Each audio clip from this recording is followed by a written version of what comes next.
Nous sommes très heureux de co-organiser cet événement avec le Séminaire mondial de Salzbourg, avec lesquels nous avons organisé conjointement plusieurs événements depuis le début de l'année. Nos deux organisations s'efforcent de connecter les acteurs du système qui en général ne travaillent pas ensemble en créant une convergence de points de vue qui pourrait donner lieu à un changement réel et pérenne. Notre expérience récente d'organisation d'événements où les communautés de l'alimentation et du climat ont pu se retrouver ont démontré à quel point le dialogue peut être utilisé pour faciliter une interrogation croissante nécessaire afin de renforcer les convergences et les divergences et de renforcer également un intérêt potentiel vis-à-vis d'une action collaborative. C'est ce qui nous a poussé à organiser la séance d'aujourd'hui. La réalité de la transformation des systèmes alimentaires est qu'il s'agit d'une réalité complexe, extrêmement difficile, et qu'il est impératif de faire face aux crises auxquelles nous sommes confrontés en termes de changement climatique, de faim ou de pandémie mondiale. Il y a tout juste 2 semaines, une étude de la Oxford Martin School a montré que même si les émissions de combustibles fossiles s'interrompaient demain, les émissions de gaz à effet de serre provenant des systèmes alimentaires continueraient, elles, de rendre notre planète invivable. De la même manière, les conclusions d'un récent rapport sur la pandémie confirment que ce sont les activités humaines qui sont à l'origine du changement climatique et de la perte de biodiversité, qui sont également celles qui entraînent un risque vis-à-vis de la santé et ont un impact sur l'environnement. Donc, les systèmes alimentaires jouent un rôle prépondérant dans bon nombre des défis auxquels nous sommes confrontés, mais peuvent également offrir des pistes remarquables vers des solutions partout dans le monde. Des milliers d'initiatives sont déjà en œuvre et remettent en cause le statu quo en modifiant, en apportant de nouveaux récits quant à l'avenir des changements des systèmes impliquant une transformation. Il nous montre également que l'action sur les systèmes alimentaires est une action qui concerne le climat. Et pour ne donner en exemple que quelques travaux des philanthropes et des bailleurs de fonds, qui ne représentent qu'une poignée des acteurs de cet espace, sachez qu'il y a beaucoup d'initiatives qui me remplissent d'espoir parce que notamment elles s'accélèrent de plus en plus. Par exemple, le fonds agroécologie qui se concentre sur un changement vis-à-vis du récit dominant par rapport à l'alimentation et à la faim et qui met en place des mécanismes conjoints de subvention pour des solutions écologiques.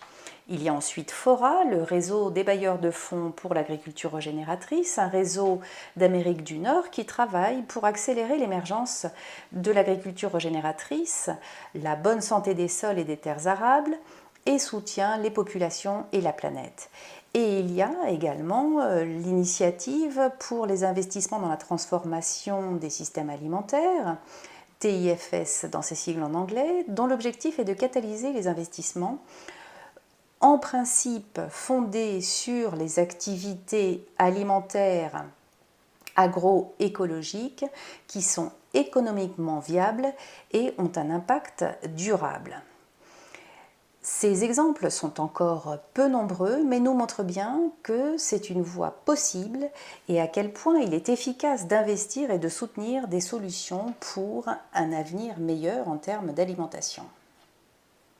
Donc si l'on regarde vers la COP26 et le sommet des Nations Unies sur les systèmes alimentaires et les différents jalons, notamment les processus internationaux tout aussi importants tels que le 47e comité sur la sécurité alimentaire mondiale ou la COP15, on s'aperçoit qu'on a devant nous de réelles opportunités de promouvoir des solutions systématiques pour modifier le récit sur les systèmes alimentaires et envoyer un message fort au gouvernement du monde, à savoir agir en faveur d'une relance saine par conséquent un changement dans le cours de l'histoire, de l'humanité, des animaux et de l'écologie.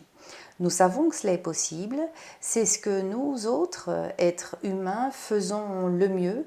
Nous changeons le cours de l'histoire, que ce soit pour le meilleur comme pour le pire. Aujourd'hui, c'est une obligation. Nous devons changer le cours de l'histoire pour le meilleur et inverser la tendance de ces événements dans la bonne direction. Donc aujourd'hui, nous allons entendre les interventions de 15 émanants intervenants qui vont nous apporter quelques éléments de réponse, également des représentants de la COP26 et du Sommet des Nations Unies sur les systèmes alimentaires, et nous espérons qu'ensemble, avec votre participation, nous allons pouvoir initier un dialogue grâce à cet espace d'engagement pour échanger des idées et, si possible, constituer une masse critique autour d'appels à l'action communs à mesure qu'on s'achemine vers 2021. Nous sommes très heureux de vous avoir parmi nous aujourd'hui. Quelques informations logistiques avant de passer à l'ordre du jour à proprement parler. Si vous ne l'avez pas encore fait, vous êtes invité à vous présenter sur le chat de Zoom et faire les commentaires si vous en avez envie. Veuillez également indiquer vos questions dans l'onglet questions-réponses sur Zoom pour qu'on puisse en assurer un bon suivi.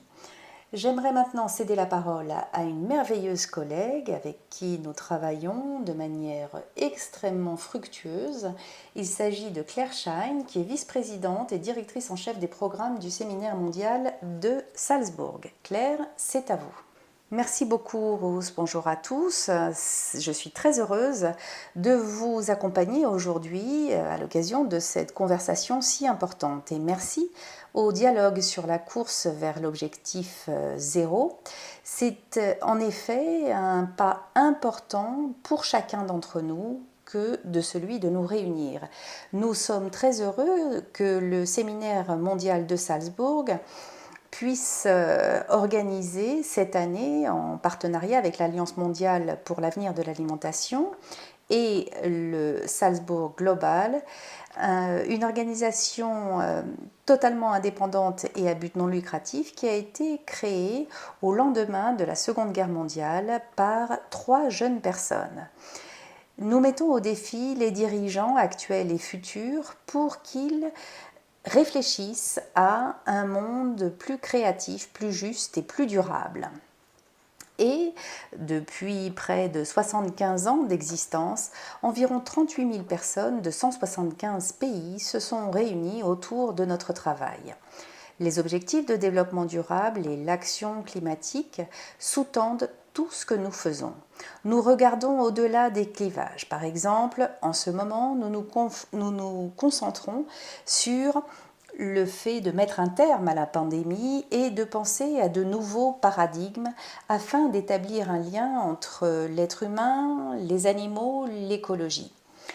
Rousse a parlé de la transformation des systèmes il y a un instant. Nous pensons en effet que cela veut dire qu'il faut commencer par des systèmes avec des gens dans les organisations et constituer ou renforcer la confiance plutôt que de stigmatiser. Ce n'est pas simple à faire, cela implique de la part de chacun d'entre nous d'aller au-delà de notre formation, de notre expérience, de nos mandats, de notre système de reconnaissance. Ça implique aussi d'être à l'écoute, de se montrer imaginatif et courageux. Mais comme je l'ai dit, nous pouvons le faire. La conversation d'aujourd'hui va inclure 5 invités de marque qui feront le lien entre les différents secteurs et les différents échelons. Nous avons indiqué sur le chat de Zoom les biographies respectives des intervenants afin que vous puissiez en connaître un peu plus sur ce qu'ils ont fait et sur qui ils sont. Nous allons donc maintenant entamer 30 minutes de débat avec les 5 intervenants, suivis de 20 minutes de questions-réponses avec vous tous. Comme vous le savez, nous avons demandé à toutes les personnes qui se sont inscrites à la réunion d'aujourd'hui de partager des éléments de réponse à 2 questions que nous avons posées. Je vais demander à Jen de bien vouloir afficher la première question qui était la suivante. quels sont vos espoirs et vos attentes vis-à-vis du sommet des Nations Unies sur les systèmes alimentaires et la COP 26, ou quel est votre espoir vis-à-vis du résultat de ces deux événements? Donc pour notre première série de questions, je vais demander à nos intervenants d'être très brefs dans leurs réponses. Je vais tout d'abord demander à Teresa Anderson de nous apporter la perspective climatique. Teresa est coordinatrice de la politique climatique pour ActionAid International. Elle se concentre sur les négociations climatiques à l'ONU, la protection des droits des terres et de subsistance pour les communautés agricoles familiales vulnérables. Et donc, je lui pose la question, une réponse rapide s'il vous plaît. Merci beaucoup Claire et merci énormément aux organisateurs de cet événement formidable et qui tombe à point nommé. Effectivement, c'est une grande opportunité pour réunir tous les points de vue. Donc, merci encore. Alors par rapport à cette excellente question, de savoir quels sont nos espoirs, nos attentes vis-à-vis du sommet mondial ou de la COP26, je pense qu'il est important de dire que les petits agriculteurs sont ceux qui ont réellement nourri le monde et ce sont eux qui sont systématiquement exploités et marginalisés par les grandes entreprises de l'agroalimentaire qui ont démontré que leur modèle a échoué à nourrir le monde en dépit des terres, en dépit de toutes les subventions dont l'agriculture intensive a fait l'objet depuis ces dernières décennies. Ils n'ont donc pas réussi à nourrir le monde et de fait l'agriculture industrielle a endommagé les écosystèmes et le climat et a engendré une concentration agressive des terres et des richesses et a contribué à la pandémie à laquelle nous sommes aujourd'hui malheureusement confrontés. Donc le rapport spécial du GIEC sur les terres, qui est paru l'année dernière, a dit très clairement que pour relever le défi du changement climatique et de la sécurité alimentaire, on doit réellement modifier les modèles agroécologiques d'exploitation des terres pour soutenir les petits agriculteurs, en particulier les petites agricultrices, qui font d'énormes efforts pour effectuer leur travail et les négociations de la COP26 sur l'agriculture doivent réellement prendre en considération les résultats du rapport spécial du GIEC sur les terres et mettre en place des lignes directrices ou un cadre qui permettent réellement d'encourager un changement pour passer de l'agriculture industrielle mondiale à des méthodes agroécologiques et surtout moins de viande et de meilleure qualité. Ce changement doit réellement être celui qui va orienter les principes de transition et ça va passer par un certain nombre de choses qui vont nous permettre de prendre dûment compte et non pas d'exacerber les inégalités. D'abord, il faut transformer nos systèmes alimentaires pour qu'ils soient au service des populations, de la nature et du climat.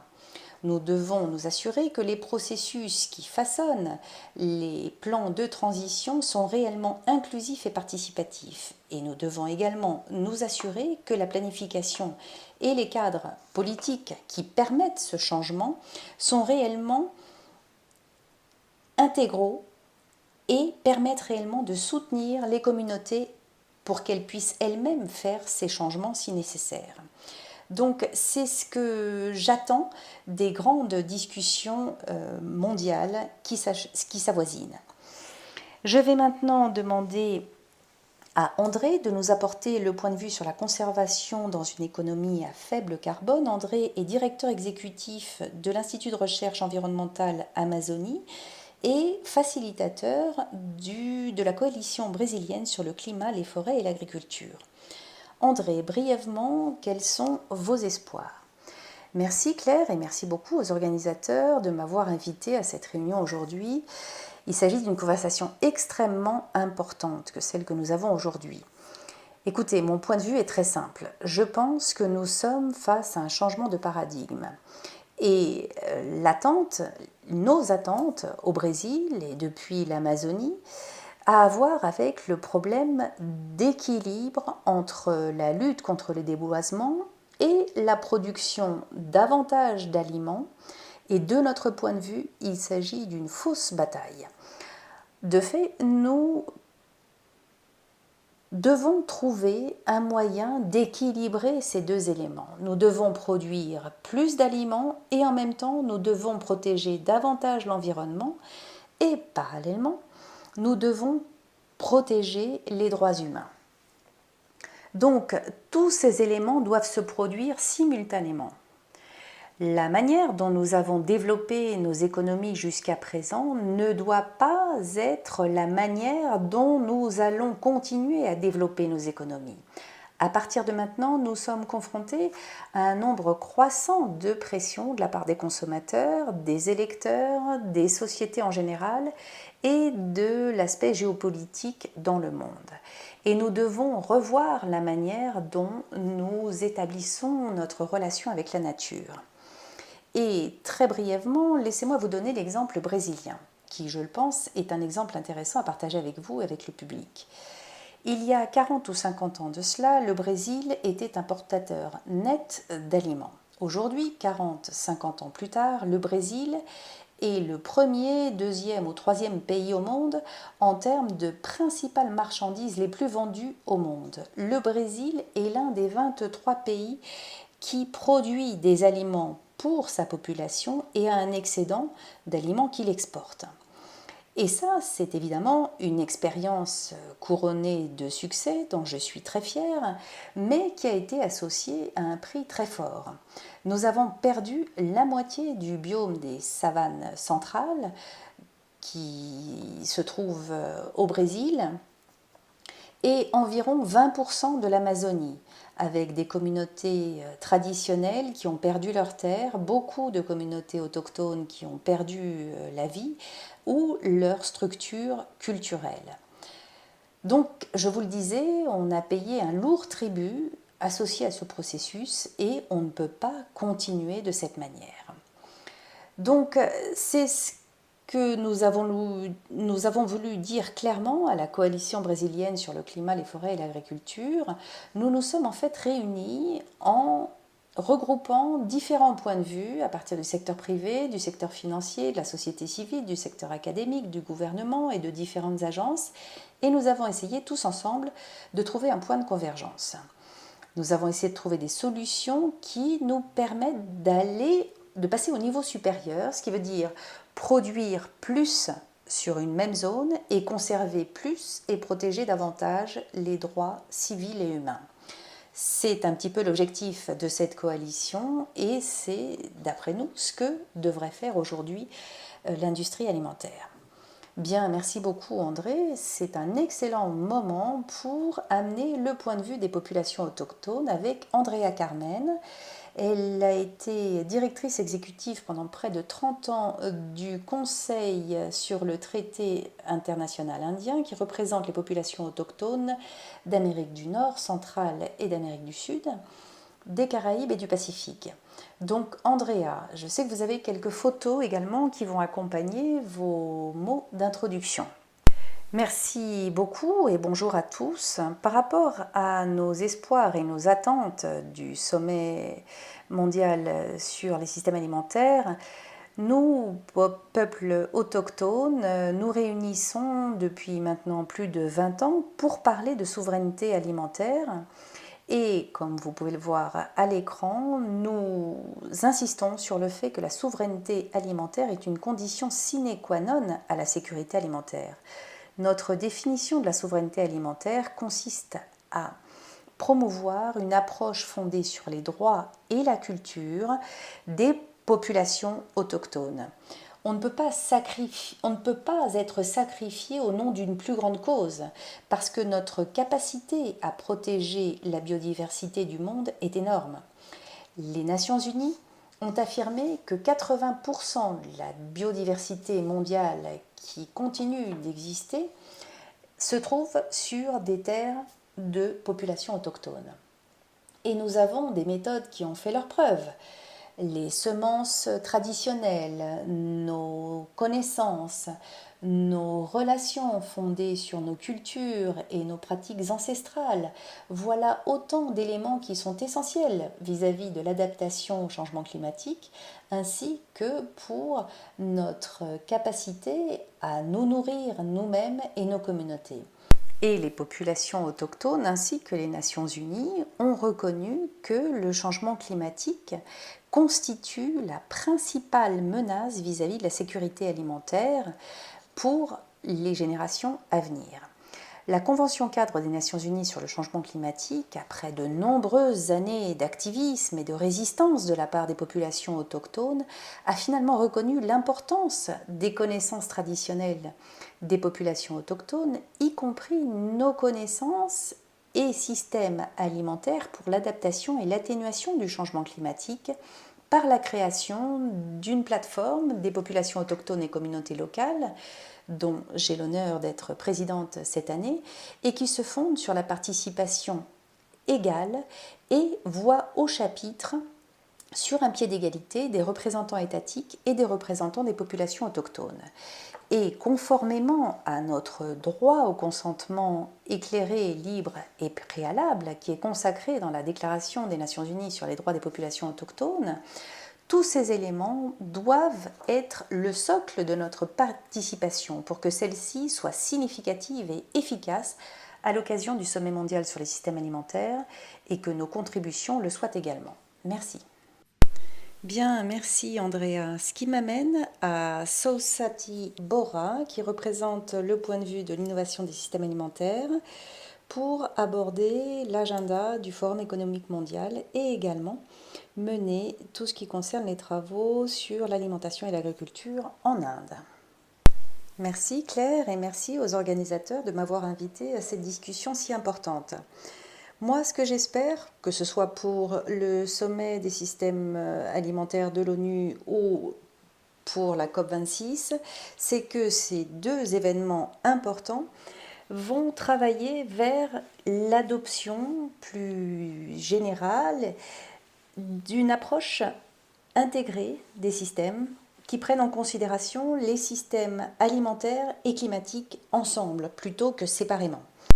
Puisque nous savons que pour alimenter de manière saine et durable près de 10 milliards de personnes d'ici 2050, les systèmes alimentaires devront probablement remplir 4 objectifs essentiels. D'abord, être durables, minimiser l'impact environnemental négatif, conserver la biodiversité et les ressources naturelles et renforcer la résilience contre les chocs futurs tels que la pandémie de Covid-19. Ils devront également être nutritifs et sains pour promouvoir une consommation saine au niveau alimentaire et au niveau du régime alimentaire. Ils devront être efficaces pour minimiser les pertes et gaspillages alimentaires. Et comme Teresa l'a mentionné, ces systèmes devront être inclusifs et amener le point de vue aussi bien des petits exploitants agricoles que le point de vue économique et social, celui des populations autochtones, des femmes et des jeunes. Donc mon espoir par rapport au sommet de l'ONU sur l'alimentation, c'est qu'il va nous permettre de comprendre ce que veut dire exactement une vision intégrée des systèmes alimentaires et quelles sont les approches en se concentrant sur certaines pistes clés qui permettront une action multipartite concertée qui pourrait nous amener à un changement tangible positif pour les hommes et femmes comme pour la planète. Quant à la COP26, j'espère qu'elle nous permettra également de reconnaître le rôle plus large des systèmes alimentaires pour atteindre les objectifs climatiques au-delà d'une simple vision de la production, de l'utilisation des terres, mais qui comprennent réellement les pertes et gaspillage alimentaire ainsi que la consommation durable. Et donc, ça va probablement impliquer que le sommet des Nations Unies sur les systèmes alimentaires et la COP26 examinent les synergies et les compromis potentiels entre les objectifs climatiques, les objectifs sanitaires, socio-économiques et les objectifs en termes de bien-être, et trouver les moyens d'une action et d'une collaboration collective. Merci. Bien, merci beaucoup Saswati. Et notre cinquième intervenant, c'est Milione Beley qui vient de nous rejoindre. Milione va nous apporter le point de vue de la souveraineté alimentaire, donc c'est une très bonne chose qu'il arrive juste maintenant.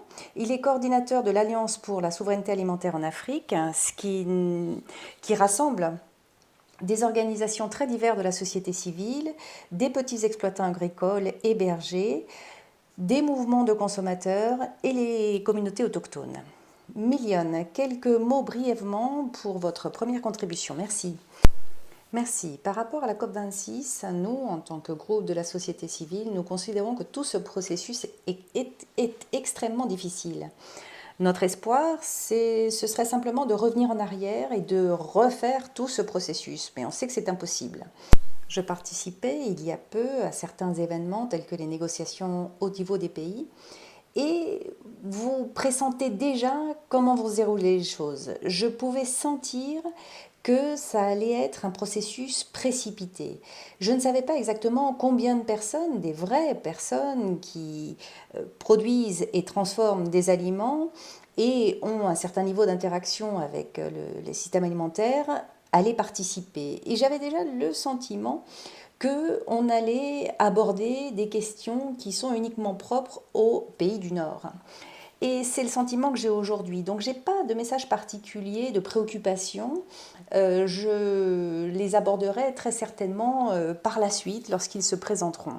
Bien, Milione nous a justement acheminé vers la deuxième question qui s'adresse au public ainsi qu'aux intervenants, à savoir, en termes de divergence ou de tension, quelles sont les opportunités de convergence et d'action collective potentielle? Jen, peut-être que vous pourriez nous indiquer les commentaires effectués par les participants ou ce qu'ils ont vu à titre de divergence comme de convergence. Et d'ailleurs, Milione vient justement d'évoquer quelque chose de très important. Est-ce qu'on parle de quelque chose de passé ou est-ce qu'on parle de quelque chose qui va se passer? Parce que ça fait partie intégrante du mouvement de la divergence vers la convergence. Donc, je vais maintenant aborder une autre série de contributions et modifier peut-être un petit peu l'ordre des interventions en demandant en premier lieu à André d'apporter le point de vue de l'Amazone sur la conservation et l'économie à faible émission de carbone. André, quelques commentaires brièvement par rapport aux points de convergence que vous voyez dans ces deux processus. Merci Claire de ces quelques mots et de votre question. J'aimerais vous répondre en vous donnant un exemple. Quelque chose qui s'est produit il y a environ 5 ou 6 ans. C'était en 2014. On était à 1 an de la COP à Paris qui a eu lieu en décembre 2015. Donc c'était l'année précédente. La société civile au Brésil était extrêmement préoccupée par la qualité des contributions prévues, déterminées au niveau national, CPDN en français, que le gouvernement fédéral allait présenter à Paris. La société civile était préoccupée par le fait que ces CPDN allaient être trop faibles. Parallèlement, le secteur privé, en particulier l'agroalimentaire, était également extrêmement préoccupé au Brésil par le fait que les CPDN allaient être extrêmement rigoureuses et que ce seraient eux qui, en fin de compte, allaient devoir en payer les frais. Donc il y avait une préoccupation de la part de la société civile qui était différente de la préoccupation de la part du secteur privé. Mais à un certain moment donné, à la fin de l'année 2014, ils ont décidé de s'asseoir autour d'une même table et de travailler ensemble, parce qu'ils se sont dit, bon, c'est quelque chose qui nous concerne des deux côtés. Et il faut parvenir à un point de convergence, sinon le gouvernement va présenter quelque chose qui ne sera bon ni pour eux ni pour nous. Donc autant s'asseoir autour d'une même table, négocier et trouver le moyen d'engager la conversation avec le gouvernement et d'avancer sur cet agenda. Donc ça, je pense que c'est un bon exemple de la manière dont on peut s'assurer qu'on comprenne quels sont les intérêts des deux côtés et qu'en fin de compte, on puisse arriver à un accord entre les deux parties qui soit favorable aux deux parties également, d'où la création de la coalition brésilienne sur la force climatique et l'agriculture, qui aujourd'hui fête son 5e anniversaire et a travaillé avec les différents niveaux du gouvernement, le secteur privé, le secteur financier, etc. Et pour conclure, j'ajouterai que le principal objectif de la coalition est de mettre un terme à la déforestation illégale et produire plus d'aliments sur les terres cultivées et les pâturages au Brésil. À première vue, ça peut sembler très simple, mais en fait c'est très complexe à mettre en œuvre. D'où l'importance de ces espaces de dialogue où on peut construire du consensus, des points de convergence autour d'objectifs communs aux différentes parties. Excellent, merci beaucoup. Je vais maintenant demander à Teresa de nous apporter le point de vue climatique. Merci beaucoup. Voici une autre bonne question. Il est très important pour ceux qui travaillent sur la question de l'alimentation, des terres, des droits des populations autochtones et des exploitants agricoles d'avoir cette conversation par rapport aux objectifs zéro net, étant donné qu'ils posent d'énormes menaces si on ne les aborde pas de la bonne manière. Et j'ai le sentiment que c'est le bon espace maintenant pour en parler, parce qu'il nous faut trouver un bon axe d'action pour pouvoir avancer.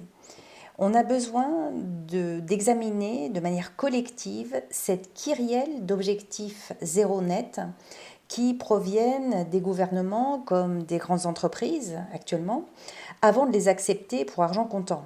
On a réellement besoin de commencer à examiner la partie nette de ces objectifs zéro net, parce que la plupart des objectifs zéro net dépendent trop du fait de compenser nos technologies d'émissions négatives et avec une distance beaucoup trop grande vis-à-vis des objectifs à 2050. Mais ces composantes énormes vis-à-vis de l'aspect net ne font que masquer un manque d'action transformatrice pour traiter la question des gaz à effet de serre et toutes ces dépendances compensatoires qui ne font qu'ajouter des attentes énormes et absolument pas réalistes vis-à-vis de la compensation carbone et de la dépendance sur les technologies d'émissions négatives telles que la bioénergie avec le captage et le stockage de carbone qui soit ne marche pas ou si ça marche engendrera une expropriation des terres massive. Il n'y a tout simplement pas suffisamment de terres sur la planète pour répondre aux objectifs en termes de compensation des gouvernements comme des entreprises combinés aux objectifs zéro net. Donc il vaut définitivement mieux faire simple lorsqu'il s'agit des objectifs nets. Et nous allons voir les communautés les plus vulnérables qui n'ont absolument rien fait pour engendrer les problèmes climatiques et qui sont d'ores et déjà confrontées aux pires impacts de ce changement climatique, être éjectées, repoussées de leurs terres. Tout comme avec l'expropriation des terres pour le biocarburant que nous avons vu depuis ces 10 dernières années et qui se produira certainement à plus grande échelle, ce qui devrait nous mettre tous en garde. Donc, si nous voulons avoir une opportunité d'atteindre ces objectifs, nous devons réellement défendre les objectifs climatiques qui impliquent une transformation réelle de nos systèmes alimentaires et énergétiques, de nos systèmes de construction, de transport et économiques, afin de réduire les émissions actuelles et afin d'avoir des objectifs principaux ambitieux pour 2025 et 2030. Aucune compensation ni dépendance vis-à-vis des technologies d'émissions négatives dangereuses. Et il faut tous se rallier vers un objectif commun, lancer un appel en faveur d'un zéro réel vis-à-vis des gaz à effet de serre et mieux examiner également les objectifs zéro net avant de fêter quoi que ce soit. Ce qui veut dire aussi que nous devons travailler avec le secteur alimentaire pour chercher à augmenter l'ambition dans d'autres secteurs également. Et c'est là qu'il y a un réel potentiel de collaboration pour une plus grande ambition aussi. Parfait, merci Teresa. C'est un excellent moment maintenant pour me tourner vers Saswati qui travaille au niveau des innovations de systèmes alimentaires. Vous avez entendu la remise en question de la manière dont on fixe les objectifs et le risque qui se pose en termes d'expropriation de terres. Comment est-ce que vous voyez les choses au Forum économique mondial? Je pense qu'aujourd'hui, on a de plus en plus conscience du fait qu'il faut opérer un changement fondamental dans la manière de produire les aliments, y compris dans les pratiques des petits exploitants agricoles, plus de 500 millions de par le monde, la manière également dont on consomme les aliments, qui reposent sur des modèles de consommation que partagent maintenant près de 7 milliards d'individus au monde. Ce qui implique des transitions, plusieurs transitions vis-à-vis de la chaîne d'approvisionnement, qu'elle soit plus durable, que l'efficacité soit plus grande en termes de production, qu'il y ait une résilience vis-à-vis de la biodiversité plus grande, et des régimes alimentaires plus sains et des moyens de subsistance plus inclusifs. Mais je pense que la question qui se pose aujourd'hui est de savoir qui paiera ces transitions. Quels sont les encouragements qu'on peut proposer pour surmonter ces entraves qui empêchent les parties prenantes d'opérer ce changement? Donc on a réellement besoin de se concentrer sur ces encouragements qui peuvent permettre d'assumer ces coûts en termes de transition, le coût d'un changement de comportement qui pourrait permettre de combler le fossé en termes de connaissances et de sensibilisation et qui serait réellement suffisant pour que les gens modifient leur manière de penser. Donc je pense que l'une des principales opportunités et peut-être l'un des aspects les plus critiques, c'est de pouvoir réaligner les encouragements au système climatique et alimentaire afin qu'ils soient adaptés à l'avenir. Bon nombre des mécanismes d'encouragement qui sont actuellement en place, qu'il s'agisse de subventions ou de modèles commerciaux, ont été mis en œuvre il y a des décennies maintenant lorsque la priorité des pays était la sécurité alimentaire et l'autosuffisance. Mais maintenant que nous savons que le monde s'est rapproché d'une compréhension plus globale et intégrée des systèmes alimentaires et que nous savons qu'il faut pouvoir répondre aux aspirations d'une population en bonne santé comme d'une planète durable, on doit réellement trouver la manière d'adapter ces encouragements existants et d'en créer de nouveaux, le cas échéant. Au début de l'année, nous avons lancé un rapport qui s'est penché sur les encouragements en vue de la transformation des systèmes alimentaires. Et on a mis en exergue le rôle des investissements publics et des politiques publiques qui, d'après nous, pourrait être l'un des principaux leviers pour un changement rapide et vaste. Et nous avons également analysé le rôle de la demande changeante en termes de consommation, le rôle des entreprises et des investisseurs institutionnels. Mais on s'est surtout concentré sur toutes ces voies qui s'entrecroisent. Et nous devons progresser vis-à-vis de toutes ces voies pour soutenir l'objectif qui consiste à réaligner les encouragements. On doit également comprendre qu'il y aura forcément un compromis entre bon nombre de ces résultats interconnectés, entre les systèmes alimentaires par exemple, ce qui va représenter un coût plus élevé de biens qui sont responsables d'un point de vue social et environnemental, qui pourrait donner lieu à à une augmentation des prix pour les consommateurs. Donc comment est-ce que les gouvernements vont réagir face à cela et fournir des filets de sécurité adéquats pour protéger les consommateurs vulnérables?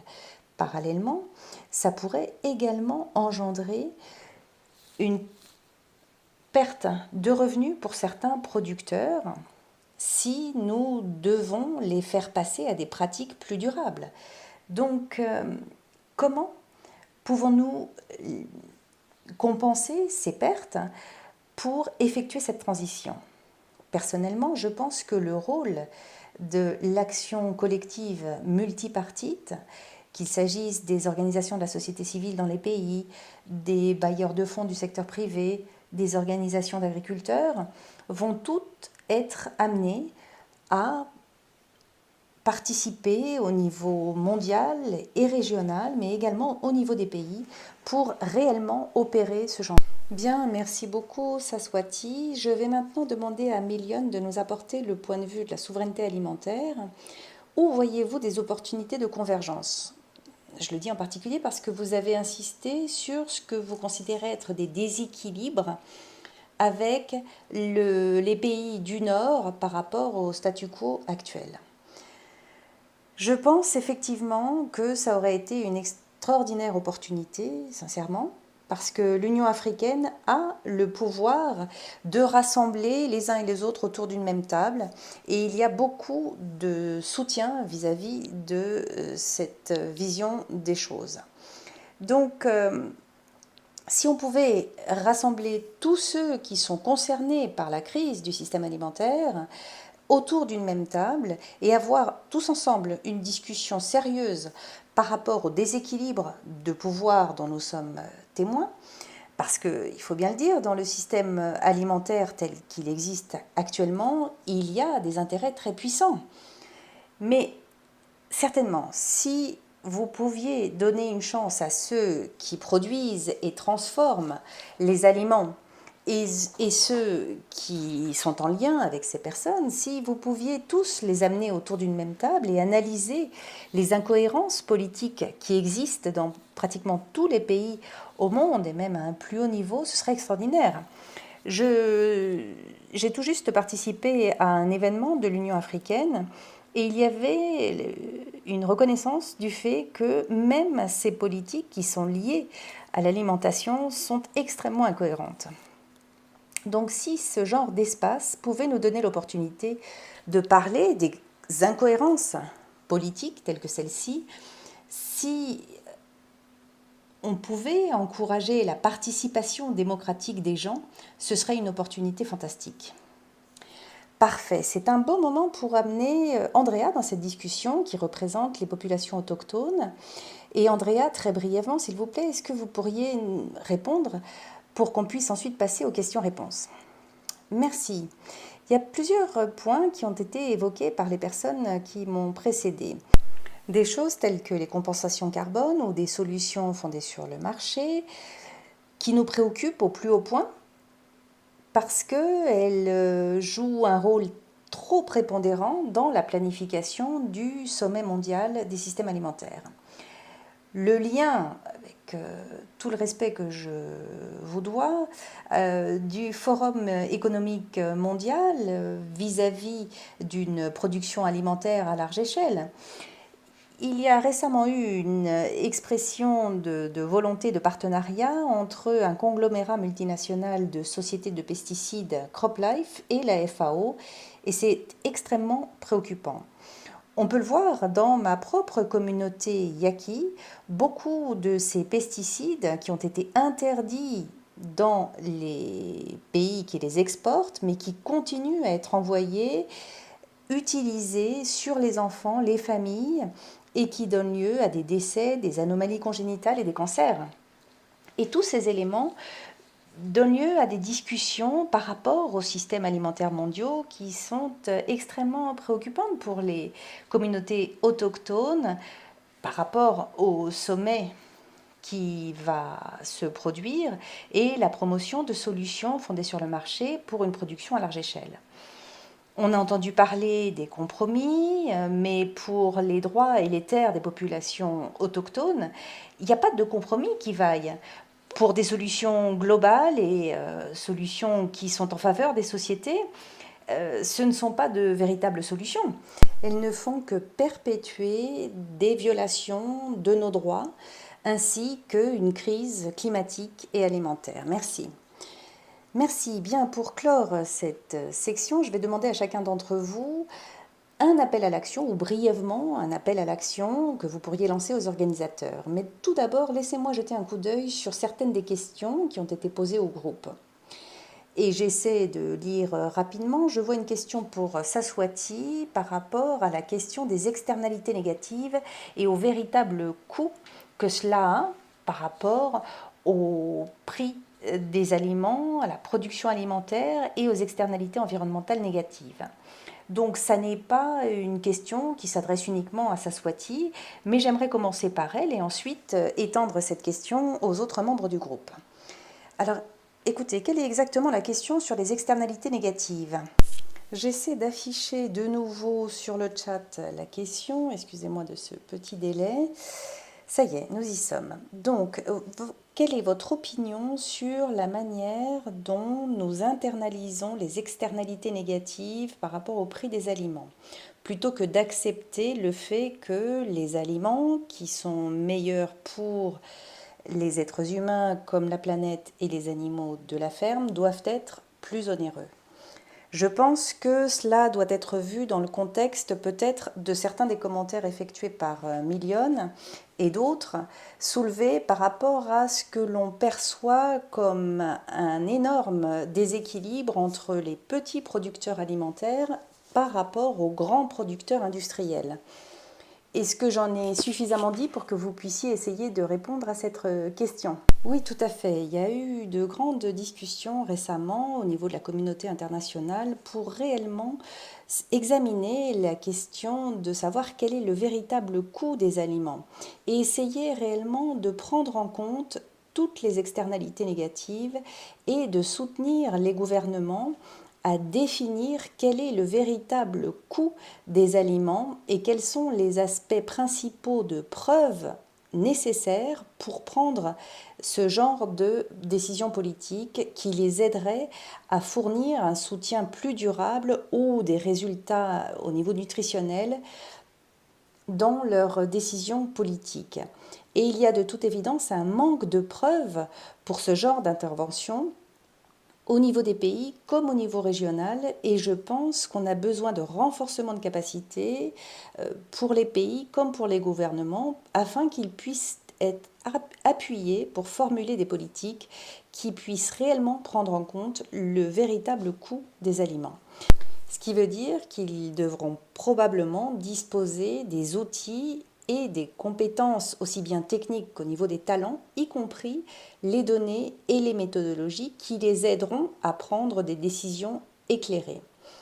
Je sais qu'il y a beaucoup de travail autour de la création d'un cadre qui pourrait aider les gouvernements à prendre ce genre de décisions, mais là encore, chaque pays devra choisir son modèle personnalisé en fonction de ses propres priorités nationales et prendre ce genre de décision en fonction des priorités politiques d'endettement.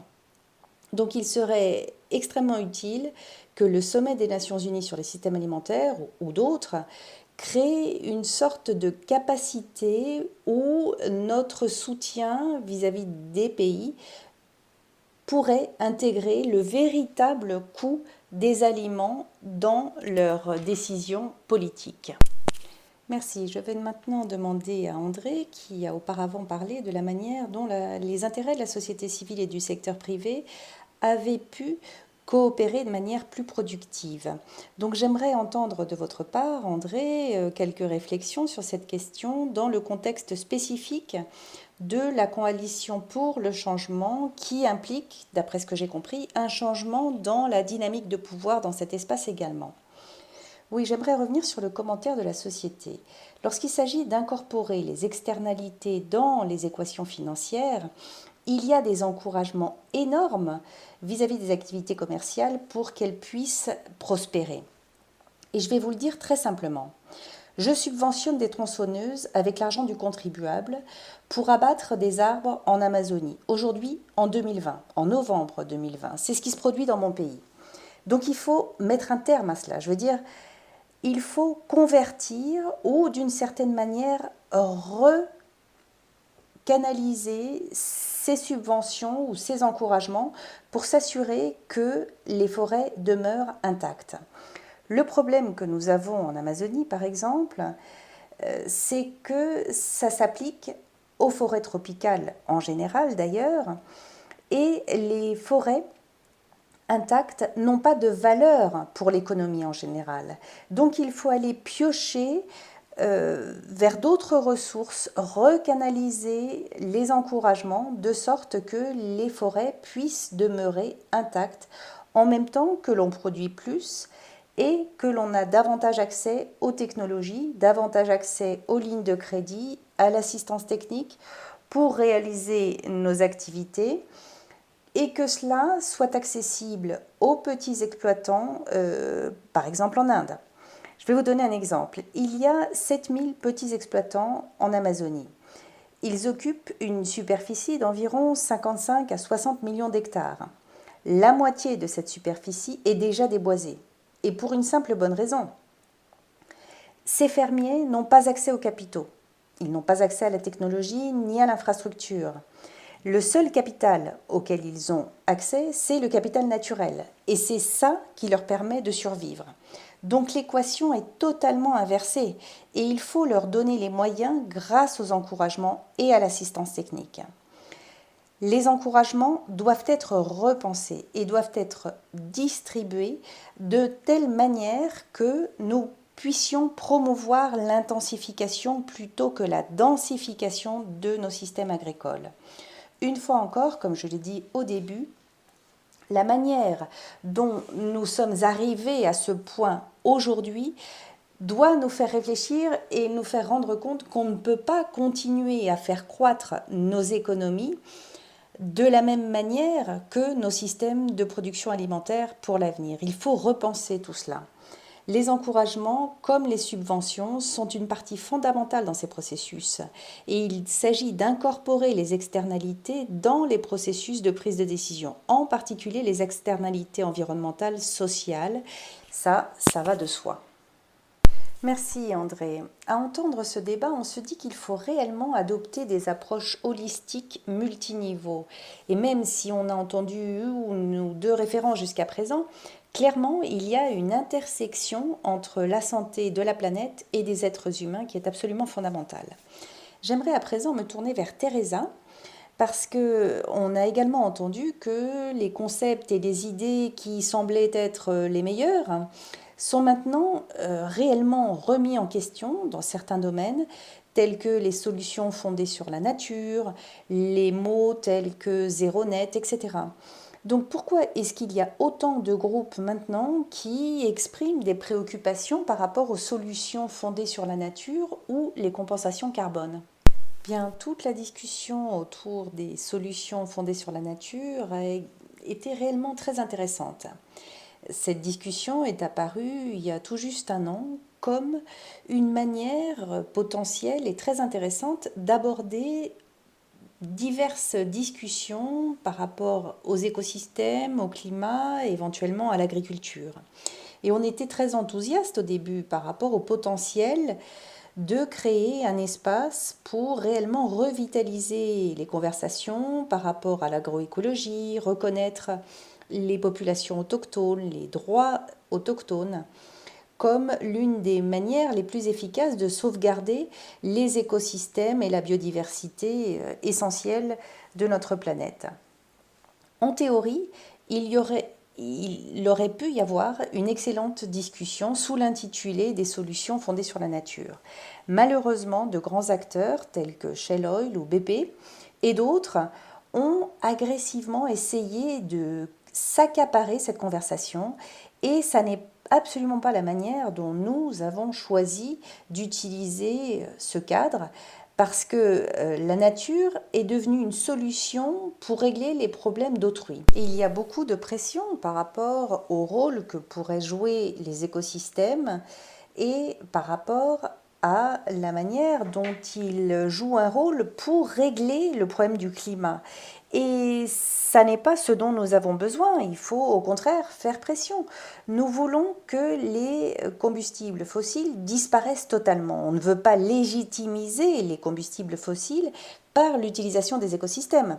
C'est pourquoi les solutions fondées sur la nature et la compensation sont devenues un véritable problème. Bien, merci beaucoup. Et d'ailleurs, ça a engendré beaucoup de questions sur le chat de Zoom. Je vais extraire une question parce que j'aimerais la poser à Mélione, puis à Andrea. Aujourd'hui, les systèmes alimentaires cassés sont l'une des principales causes des besoins, de l'accélération des besoins humanitaires, y compris l'insécurité alimentaire grave dans nos sociétés en guerre. Est-ce qu'on peut travailler en vue de faire le lien avec plusieurs parties prenantes qui aujourd'hui ne font pas partie de ce dialogue? Donc d'abord, je vais poser la question à Million, pardon, avec le point de vue africain, puis nous allons finir avec Andrea qui va nous apporter le point de vue des populations autochtones. Allez-y, Million. Excusez-moi, mais je ne comprends vraiment pas bien la question. En fait, il s'agit de faire le lien entre les systèmes alimentaires cassés ou fragmentés et les causes de conflits. Je pense que tous les participants à cette réunion savent que le climat lui-même est une cause de menace. Et le lien entre climat et conflit est très fort. Donc je suppose que la personne qui pose la question parle aussi d'insécurité alimentaire grave dans des sociétés en guerre et le lien avec l'aspect humanitaire. Est-ce que ça peut vous aider à répondre à la question? Merci. Je pense que c'est un domaine qui doit nous amener à examiner les véritables causes de ces conflits. Il y a tellement de causes. Occuper les espaces des gens, les processus alimentaires, les espaces de production alimentaire à d'autres fins, qui peuvent également provoquer des conflits.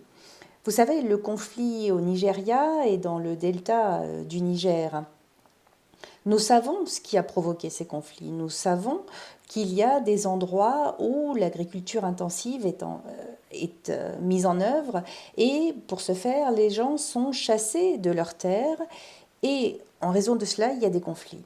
Et le conflit a de nombreuses explications et c'est très difficile de connecter chaque conflit à un système alimentaire. Mais bon nombre de ces conflits sont engendrés par la mauvaise gestion du type de système alimentaire qui est appliqué au niveau de la communauté locale. C'est en tout cas ce que je vois moi, mais une fois que le conflit a lieu, bien entendu, il est très difficile d'aller dans l'exploitation agricole ou au marché et ça donne lieu au déplacement des populations.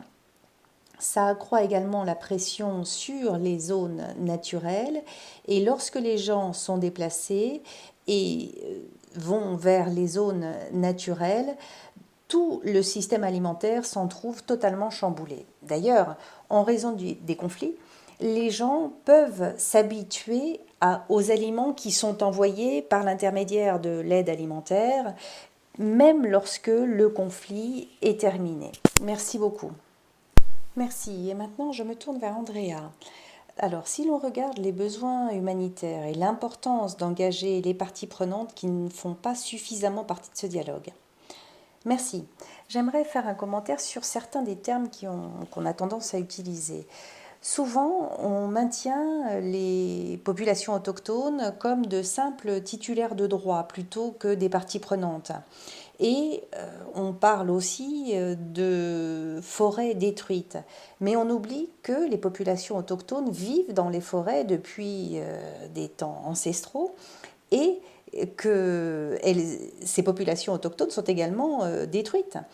Et j'aimerais faire un commentaire et ajouter quelque chose par rapport aux solutions fondées sur la nature, parce que les populations autochtones ont toujours été perplexes par cette terminologie qui fait référence, comme vous le dites, à une approche holistique. Un changement véritable, un changement transformateur dans la manière dont nous interagissons avec la nature est nécessaire parce que toutes les solutions sont fondées sur la nature et nous faisons partie de la nature. Et de fait, comme Teresa l'a dit, les gens cherchent dans la nature l'autre qui serait capable de fournir des solutions pour nous exempter de faire notre devoir vis-à-vis de la nature, à moins que l'on réalise ce que l'on fait véritablement, c'est-à-dire menacer de plus en plus la nature, et que nous, espèces humaines, sommes de plus en plus menacées. Je pense que la pandémie est également en train de nous montrer cette déconnexion. Si on ne réalise pas ce que l'on fait à la nature et ce que l'on a fait pour parvenir à cette situation si vulnérable dans laquelle on se trouve. On a vu le concept de solutions fondées sur la nature utilisé pour étayer l'idée des compensations carbone.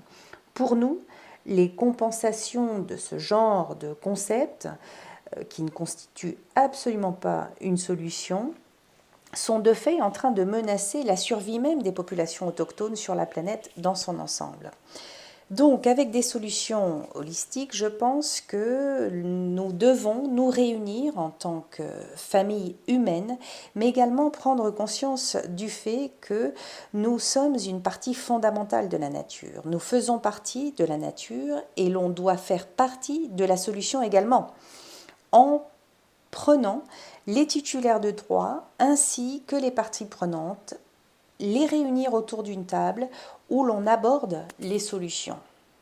Merci beaucoup. Il y a un débat extrêmement riche en cours sur le chat de Zoom. Au début, tout le monde est timide et ensuite, tout le monde participe. Donc surtout, n'hésitez pas à apporter des réponses, des liens sur le chat, des ressources. Et malheureusement, je ne peux pas tout lire, mais j'aimerais clore cette partie de l'ordre du jour avec brièvement un appel à l'action pour chacun des 5 intervenants à l'attention des organisateurs du sommet des Nations Unies sur les systèmes alimentaires et la COP26. On vient d'entendre l'idée d'une grande famille humaine. Et d'une certaine manière, cette idée qui est à l'origine des Nations Unies et de tous les différents processus multilatéraux peut s'avérer aujourd'hui difficile à appréhender. Mais cette pandémie, associée à la multiplication des menaces, c'est aussi une opportunité pour que l'on réfléchisse réellement et qu'on y repense à cette interdépendance, y compris entre les frontières. Donc je vais commencer par Million, puis passer à Saswati et ensuite aux autres intervenants. Donc brièvement, un appel à l'action à l'attention des organisateurs. Écoutez, c'est une question réellement difficile. Je pense qu'il faut ralentir et ça implique de faire participer la société civile de la bonne manière. Voilà la seule chose que je pourrais dire. Saswati. Je pense que pour ma part, un appel à l'action consisterait à encourager une approche d'assistance holistique, aussi bien pour les organisateurs du sommet sur les systèmes alimentaires que de la COP26, et réellement examiner un réalignement des encouragements vers une action collective inclusive et également reconnaître réellement le dynamisme des systèmes alimentaires. Nous savons que les exploitants agricoles peuvent fournir des solutions élégantes aux défis de la transformation et peuvent réellement faire de l'agriculture une agriculture durable et qui bénéficie à tous. En trouvant différentes solutions pour les consommateurs, de récompenser les agriculteurs qui produisent des aliments plus durables et plus nutritifs. Je pense que l'on peut réellement réaligner les encouragements et ainsi chercher une reconnaissance du dynamisme des systèmes alimentaires. Bien, merci beaucoup Andrea. Merci. Je pense qu'il est important que les organisateurs fassent une pause, prennent du recul et remettent en question certaines des idées préconçues par rapport à la dépendance des systèmes alimentaires par rapport à l'industrie ou à l'économie. Parce que ça n'est pas ce qui nourrit le monde finalement, comme bon nombre d'entre vous l'ont déjà dit, et également faire en sorte que les différents producteurs alimentaires puissent s'asseoir autour d'une même table depuis le début, également pour l'étape de la planification, et non pas simplement participer à certaines discussions à mesure que les événements ont lieu. il y a réellement une contribution à faire et que nous, peuples autochtones, voulons partager, mais pour cela, il faut que ça soit fait dans un cadre qui respecte les droits humains. Merci. Merci Andrea, André. Tout d'abord, j'aimerais soutenir ce que vient de dire Andrea, qui a tout à fait raison, et ajouter aussi que il s'agirait d'externalités prétendument environnementales et sociales qu'il faudrait intégrer dans l'équation de la production alimentaire d'un côté et de l'autre s'assurer que ces ressources supplémentaires sont réparties équitablement pour s'assurer que l'environnement soit protégé et les droits humains soient dûment respectés. Bien. Et Teresa, je pense que mes commentaires sur le sommet sur les systèmes alimentaires pourraient également, dans une large mesure, s'appliquer et il s'agirait de réellement s'assurer d'un processus fondé sur les droits, parce que si on ne se centre pas sur le droit à l'alimentation et vous vous concentrez sur les corporations dans l'ensemble des visions, alors vous êtes totalement perdu. Mais en plus, l'une des critiques qui est très visible par rapport au sommet sur les systèmes alimentaires, c'est qu'il essaie de faire une sélection parmi les organisations de la société civile pour savoir qui va parler au nom du monde plutôt que de réellement travailler dans le cadre du Comité sur la sécurité alimentaire, CSA, et le mécanisme de la société civile, où les mouvements des producteurs agricoles et des ONG ont eux-mêmes décidé qui va les représenter et quel message ils vont porter. Donc il s'agirait d'adresser ces critiques au sommet sur les systèmes alimentaires qui doivent réellement travailler en étroite coopération avec le CSA et les différents outils et amener par exemple le président du CSA au comité consultatif.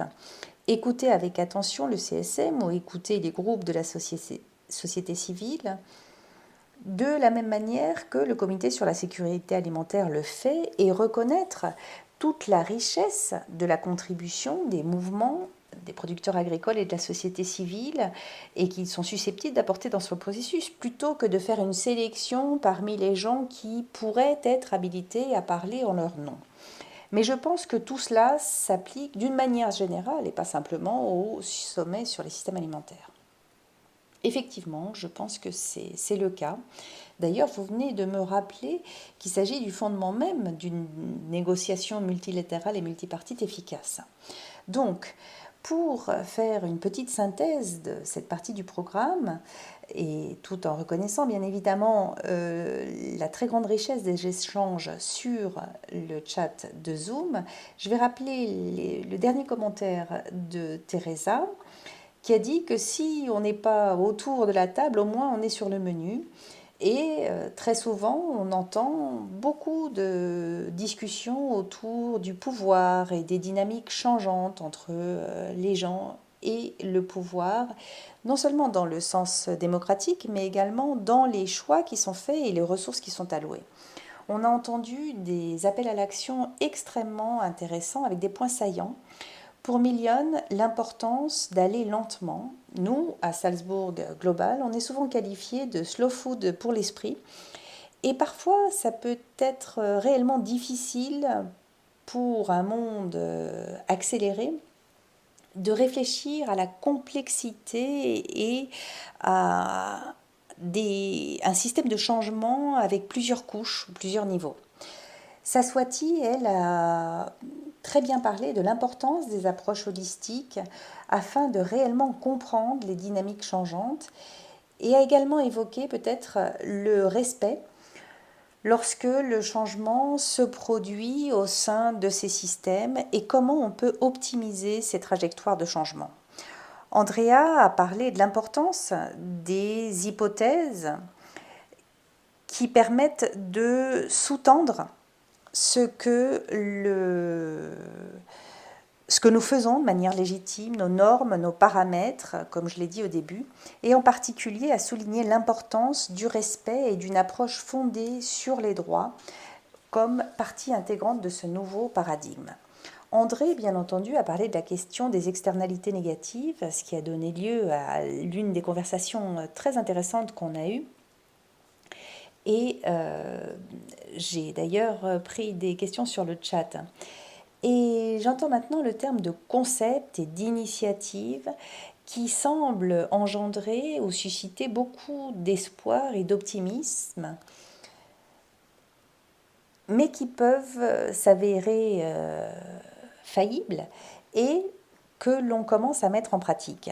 Et cette vigilance éternelle qui fait également partie de l'esprit de l'intelligence collective et d'une quête dans laquelle nous sommes tous engagés. Merci, je vais maintenant céder la parole à Rose qui va parler avec les deux personnes qui sont en première ligne des deux processus internationaux, Nigel Topping et Martin Frick. Rose, c'est à vous. Bien, merci beaucoup Claire, ça a été une discussion fantastique entre les 5 intervenants, mais également sur le chat et dans l'onglet questions-réponses. Donc merci beaucoup d'avoir géré tout ça. Je veux simplement revenir sur certains des termes tels que convergence ou divergence très rapidement. Je pense que les termes de convergence, tout le monde se souvient du désir d'établir des systèmes alimentaires plus sains, nutritifs, durables et à faible carbone. Et je pense qu'il y a des fils communs autour du fait que les systèmes industriels mondiaux ne sont pas adaptés et qu'il y a plusieurs moyens pour parvenir à changer les choses. Mais on a entendu parler beaucoup d'agroécologie, d'agriculture régénératrice, de l'importance des populations autochtones, des petits agriculteurs et des principes que j'ai mentionnés au début de cette réunion, qui ont tous été soulignés et mis en exergue. Et chaque intervenant a mis en avant, en particulier, l'inclusion, l'équité, la souveraineté alimentaire, la transition juste, les droits humains, avec des thèmes extrêmement forts autour du besoin de dresser une liste rapide qui ne serait pas complète. Par exemple, le réalignement des mécanismes d'encouragement, les préoccupations par rapport au zéro net, aux compensations carbone, les réelles préoccupations par rapport au processus inclusif et participatif, en particulier ceux qui sont sous-représentés, comme les femmes, les petits agriculteurs, les populations autochtones dans les pays du Sud. Donc il y a eu toute une discussion autour des faux arguments et un réel besoin de procéder à une analyse holistique et à des solutions systématiques. Bien sûr, il y a une certaine préoccupation par rapport au déséquilibre de pouvoir, aux incohérences politiques, ce qui me rappelle qu'à l'Alliance mondiale, on utilise le terme d'évaluation Blue Marble. L'évaluation Blue Marble, c'est une approche pour évaluer qui se fonde fondamentalement sur une manière de penser au système, de travailler de manière décloisonnée, d'intégrer des fonctions séparées, de connecter les gens avec des lieux, de créer des passerelles sur le temps. Et l'un des principes fondamentaux de cette évaluation Blue Marble consiste à penser que les tensions ne peuvent pas toujours être résolues, qu'elles peuvent être suspendues et élevées sur la base du travail vers la possibilité de comprendre et d'arriver à des solutions innovantes. Donc, à la lumière de ce principe et à la lumière de tout ce que l'on a dit lors de la session précédente et en vue des processus mondiaux de l'année prochaine, je vais maintenant me tourner vers Martin Frick et Nigel Topping pour leur demander quelques réponses et les opportunités qu'ils voient en termes d'alignement et d'action collective potentielle. Mais d'abord, à titre d'introduction, je dirais que Martin Frick est envoyé spécial adjoint du sommet des Nations Unies sur les systèmes alimentaires 2021 et Nigel Topping est champion de l'action climatique de haut niveau pour le Royaume-Uni pour la COP26. Et quelques mots simplement par rapport au rôle du champion de l'action climatique de haut niveau. Il s'agit de renforcer la collaboration et de promouvoir l'action entre investisseurs, organisations, villes, régions par rapport au changement climatique et coordonner ce travail avec les gouvernements et les parties à la Convention cadre des Nations Unies sur le changement climatique. Donc, Martine, j'aimerais commencer par vous. Comment répondez-vous aux espoirs et aux préoccupations soulevées lors de la discussion de panel précédente? Et qu'est-ce que le secrétariat du sommet des Nations Unies sur les systèmes alimentaires fait pour soutenir cette collaboration? Et quels sont les moyens que les acteurs non étatiques ont pour s'engager et avoir une influence sur les discussions entre décideurs politiques? Merci, Rousse. Alors, si vous le permettez, je vais commencer par ne pas faire cela, c'est-à-dire ne pas présager de quelques résultats politiques que ce soit de la part de quelques décideurs politiques ou acteurs que ce soit. On n'essaie pas de cuisiner un agenda secret. Je pense que l'un des principaux malentendus provient du fait que le secrétaire général a annoncé ce processus il y a 1 an et une année entière s'est écoulée durant laquelle tout a réellement été déjà discuté et précisé. J'ai entendu dire qu'on amène uniquement les parties prenantes qui font bien dans le tableau. Honnêtement, nos pistes d'action n'ont commencé que maintenant. Réellement.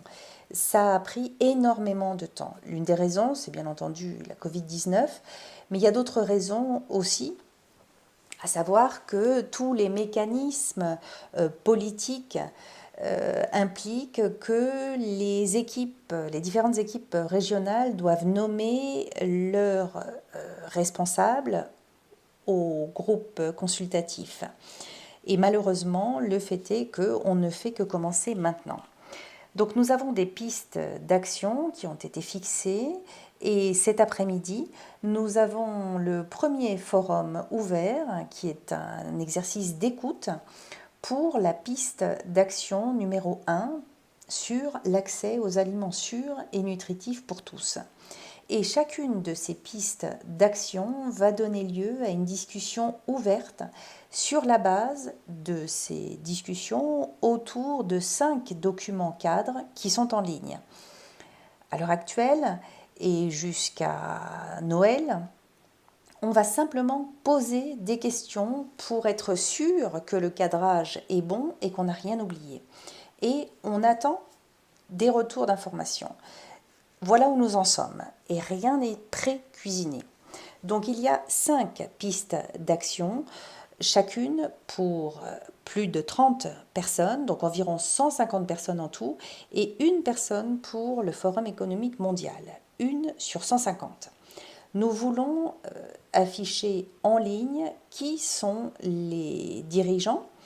Et l'ironie du sort veut que nous ne sommes pas autorisés à l'afficher sur le site web de l'ONU en raison de la protection des données à caractère personnel. Donc on travaille sans relâche pour avoir accès à une plateforme en ligne qui nous donne la possibilité de publier ouvertement ce plan de travail sur les pistes d'action que nous sommes en train d'établir. Ce qui veut dire que nous allons publier les documents de cadrage, les informations que nous avons reçues, l'action révisée, les documents de cadrage révisés, les documents scientifiques, tout ce travail va être publié en toute transparence. Voilà où nous en sommes actuellement. Alors, laissez-moi commencer par un certain nombre de choses que j'ai entendues par rapport aux documents, à chacun des documents de cadrage du sommet sur les systèmes alimentaires. Vous allez voir que dès le début, on commence avec la notion qui consiste à dire que les systèmes alimentaires sont cassés. Et je pense qu'on est tous d'accord pour dire qu'on ne peut pas continuer comme on l'a fait jusqu'à présent. Et on est tous d'accord par rapport aux malentendus fondamentaux et à la raison pour laquelle nous en sommes là.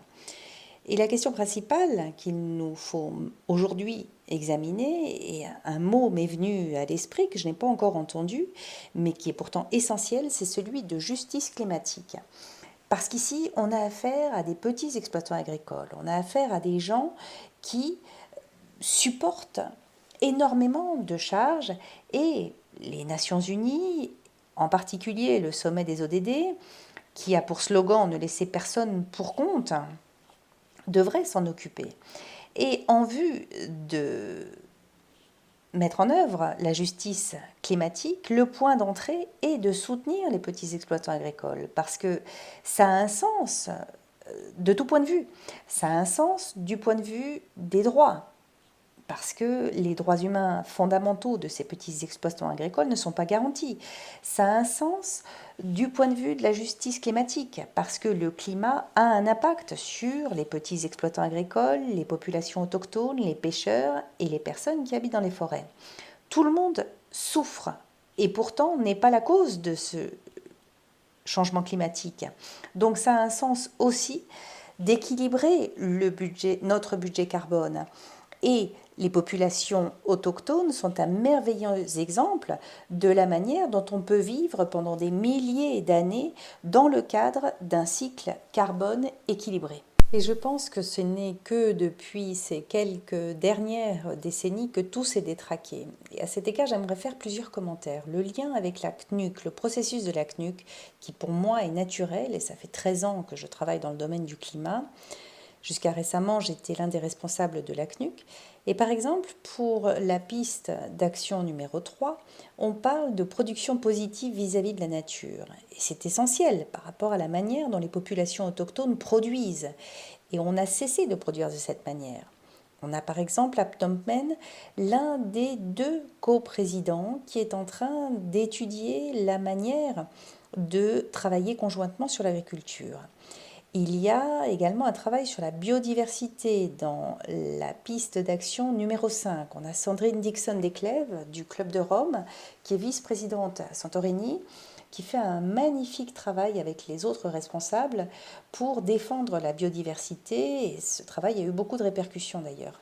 Je pense que c'est Andrea qui a cité Olivier de Schutter en disant que rien n'a plus d'impact sur la sécurité alimentaire que le changement climatique. Et c'est vrai, elle a tout à fait raison. Et c'est l'un des principaux points pour lesquels on parle de sommet des systèmes alimentaires et non pas de sommet alimentaire. Maintenant, il y a une très grande communauté alimentaire. Il y a le comité de la sécurité alimentaire qui a non seulement fait un travail révolutionnaire sur les aliments et les systèmes alimentaires, avec par exemple les lignes directrices volontaires par rapport au régime foncier, qui, je pense, sont l'un des principaux produits que l'on propose pour ce sommet de haut niveau et qui a toujours été pionnier dans la participation de la société civile. Donc nous avons maintenant invité la société civile à y participer pendant tout le processus. Peut-être que nous ne l'avons pas fait de la meilleure manière. Donc nous avons pris du recul, nous avons repris contact avec le comité sur la sécurité alimentaire et trouvé un moyen d'intensifier notre coopération. Et l'un des points essentiels du mécanisme de la société civile, c'est quelque chose qui n'avait, si je puis dire, jamais été remis en question. On demandait aux gens de participer en apportant leur expertise, mais on n'a absolument pas fait de sélection. Et donc on est actuellement en train de proposer un mécanisme à la société civile, à savoir un siège institutionnel dans chaque piste d'action. Et lorsque je dis institutionnel, je veux dire que on offre à chacun un siège et la possibilité de décider qui va occuper ce siège. Et je voulais faire 2 autres commentaires par rapport aux solutions fondées sur la nature. Moi aussi, ça me rend malade. On est tous la nature. On n'existerait même pas sans la nature. La nature, ça n'est pas une solution qui existe comme les voitures électriques. C'est la base de tout. Et l'espace des solutions fondées sur la nature ne va tout simplement pas fonctionner à moins qu'il fonctionne avec les gens. Parce que les gens font partie de la Terre.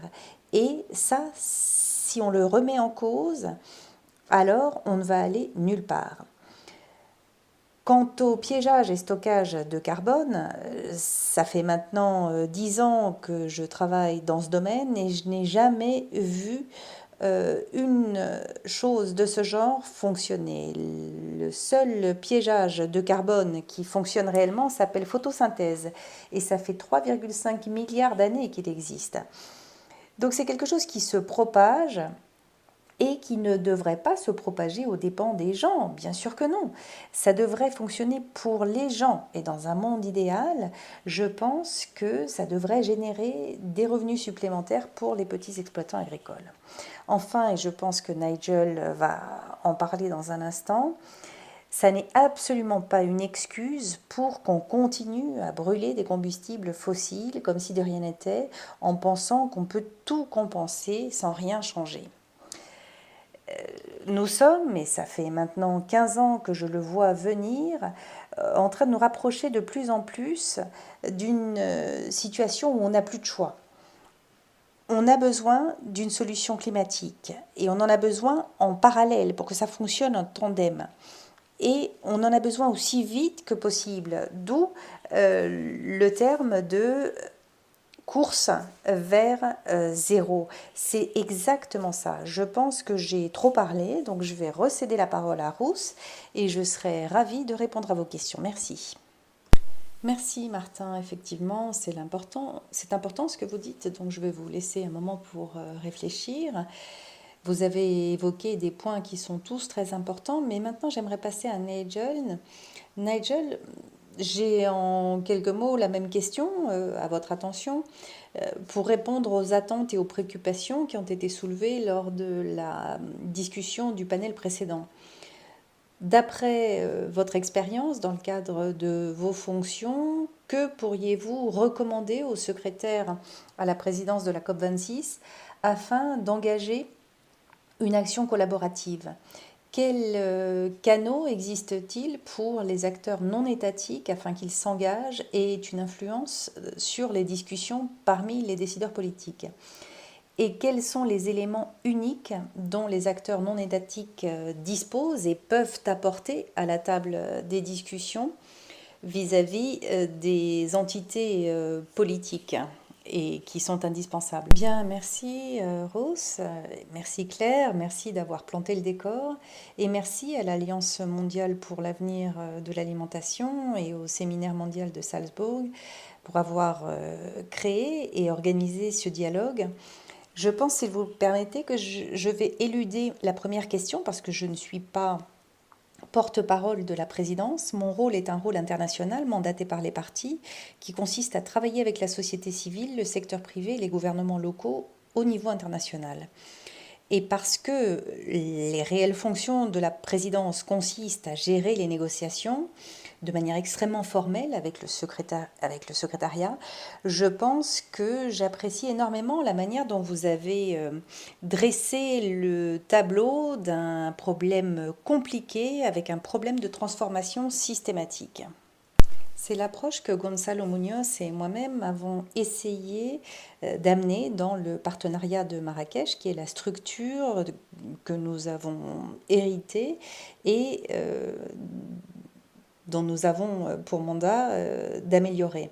Donc je pense que lorsque nous allons publier nos plans pour la prochaine étape des travaux des champions de haut niveau, vous verrez que certains des termes utilisés par rapport au dialogue, à la transformation des systèmes se retrouvent.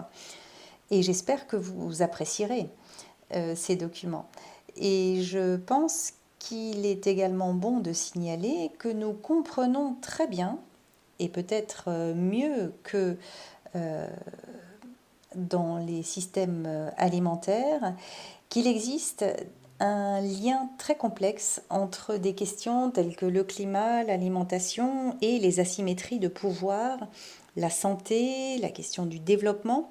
Et je pense en particulier, en raison de ces asymétries de pouvoir, que ce processus de dialogue qui nous offre un espace est nécessaire, et je crois que c'est Million qui a parlé de l'importance de ralentir un petit peu le mouvement. Et même si parfois c'est une course contre la montre, il est bon de faire une pause, d'écouter. Et j'ai beaucoup aimé la manière dont vous avez décrit. On a besoin d'une transformation durable, on a besoin d'être à l'écoute, de se montrer imaginatif et courageux. Et ça inclut le courage de reconnaître que peut-être on s'est trompé dans les hypothèses de départ. C'est quelque chose qui n'a pas toujours fonctionné, qu'on n'a pas toujours fait. Donc, faire participer tous les canaux, tous les acteurs non étatiques, c'est un petit peu ça l'enjeu. Et quelque chose qui est réellement difficile à développer dans ces dialogues, c'est justement cela. Et je pense qu'il s'agit là de la première réunion de ce type dans les 2 semaines des dialogues de la course vers zéro. Et nous l'avons ainsi intitulé course parce qu'il y a un sentiment d'urgence qui est évident. Zéro, c'est simplement un point de départ par rapport aux économies régénératrices et à l'agriculture régénératrice en particulier, mais le dialogue est réellement important pour nous tous. On essaie d'avoir un débat où les deux côtés sont gagnants et c'est finalement l'autre partie qui perd. Et on essaie d'ouvrir un petit peu l'espace pour être à l'écoute respectueusement des différents points de vue parce que nous pensons que c'est la seule manière d'apprendre et d'avancer. Et de manière collective, nous sommes un petit peu coincés à l'heure actuelle parce que nous n'arrivons pas à frayer notre chemin, le chemin sur lequel nous nous sommes tous mis d'accord par rapport à la manière de sortir de cela et de résoudre les problèmes auxquels nous sommes confrontés. Donc il faut écouter, il faut faire preuve d'imagination, je vous le disais, et se montrer courageux. Donc une manière d'accroître la participation, et on a travaillé très dur sur ce point, peut-être que pas suffisamment, mais je pense qu'on a essayé, dans la mesure du possible, d'inclure une diversité de voix, de points de vue. Et ça, c'est une condition sine qua non pour que tous les partenaires puissent participer à ces dialogues. Et d'ailleurs, à ce niveau-là, vous avez fait un excellent travail en organisant cette réunion. Je pense que au long de ces 2 semaines, on a vu plus de diversité que ce que l'on peut normalement observer dans les conversations autour du climat. On a également travaillé en étroite coopération avec TED sur l'initiative Compte à rebours. Et là encore, on a travaillé très dur pour nous assurer qu'il y ait plus de diversité que d'habitude.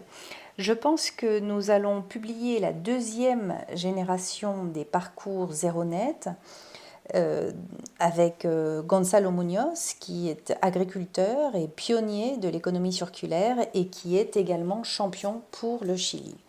Et donc, nous espérons que ces parcours vont faire partie intégrante et dynamique de la conversation parce que nous pensons qu'il y a convergence de parcours. Je pense que cette idée nous permet de mieux saisir le concept dont l'objectif est de converger. Et la manière dont André a parlé de la société civile et du secteur privé qui convergent au Brésil me fait penser à cette convergence de parcours. C'est d'ailleurs très difficile de les décrire. Il s'agit d'actions que tout le monde devrait entreprendre, du rythme auquel on devrait aller ou du niveau qu'on devrait atteindre. Donc notre objectif va être d'utiliser ces parcours et de construire des dialogues avec vous, avec beaucoup d'autres partenaires l'année prochaine, de sorte que, au moment où arrivera la COP, on l'espère, ce dialogue soit beaucoup plus avancé en termes de convergence de parcours et puisse clairement définir certains secteurs de l'économie. Donc nous pourrons atteindre cette convergence beaucoup plus rapidement que d'autres.